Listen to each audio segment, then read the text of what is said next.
हाय। इस वीडियो में हम बात करेंगे जॉब इनलार्जमेंट और जॉब रोटेशन की। तो जॉब इनलार्जमेंट क्या है? Job enlargement actually is a horizontal expansion of job.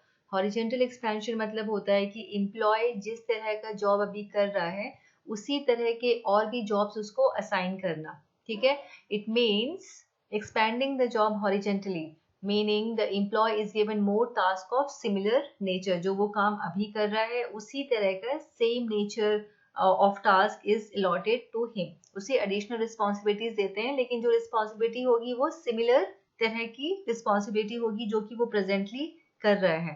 Example में हम देखते हैं, before job enlargement an employ only types documents. एक एम्प्लॉय सिर्फ टाइपिंग का काम कर रहा है, डॉक्यूमेंट्स टाइप कर रहा है। जब हम जॉब इनलार्ज कर रहे हैं उस एम्प्लॉय की, तो उसके बाद वो क्या कर रहा है? टाइपिंग तो कर ही रहा है, एग्जिस्टिंग जो उसका काम है। उसके अलावा जो है उसे ये बोला जा रहा है कि तुम फाइल्स के रिकॉर्ड्स भी मेंटेन कर लो, तुम हैंडल कर लो ईमेल्स वगैरह भी। तो यहाँ पे हम जो जॉब्स है वो एडिशनल जॉब उसको दे रहे हैं, बट जो डिफिकल्टी लेवल है वो that is of similar nature. So this is job enlargement. Features क्या है जॉब एनलार्जमेंट का? It increases the number of task as we discuss. ये हॉरिजॉन्टल एक्सपेंशन है, इसमें हम ज्यादा और भी ज्यादा टास्क जो है वो असाइन करते हैं एम्प्लॉयज को ऑफ सिमिलर नेचर।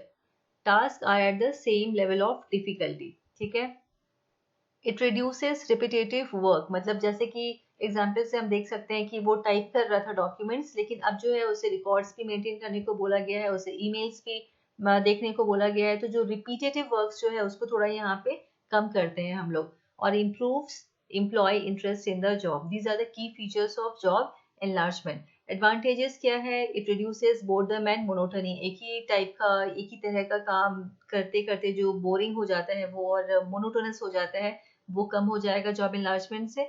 ये एम्प्लॉय की सेटिस्फैक्शन जो है उसको थोड़ी सी इम्प्रूव करेगी।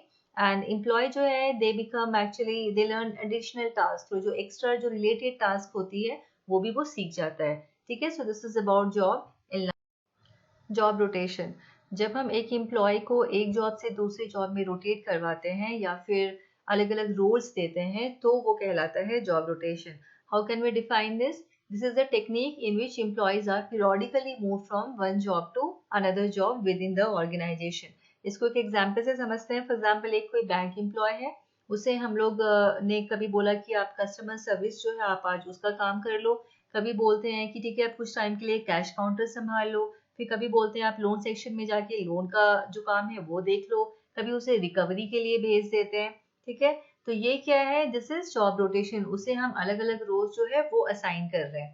ठीक है, तो मेन पर्पस क्या है इसका? जॉब रोटेशन का मेन पर्पस है इट डेवलप्स मल्टीपल स्किल्स। जैसे एग्जाम्पल से हम क्या समझेंगे? वो जो बैंक एम्प्लॉय है उसे कैश काउंटर की भी नॉलेज हो जाएगी कि वहाँ कैसे काम होता है, उसे लोन डिपार्टमेंट की भी आइडिया हो जाएगी, उससे रिकवरी का भी नॉलेज हो जाएगा। तो ये हेल्प कैसे करता है job rotation? It helps in developing multiple skills. It reduces boredom because different roles are assign to him. तो ये बोर्डम जो है वो कम करेगा। And it also increases employ understanding of different roles. उसे ये समझ में आएगा कि बाकी सारे रोल्स जो है उसमें कैसे काम होता है, वो उससे अच्छे से क्या करेगा? समझ पाएगा। सो दिस इज रोटेशन।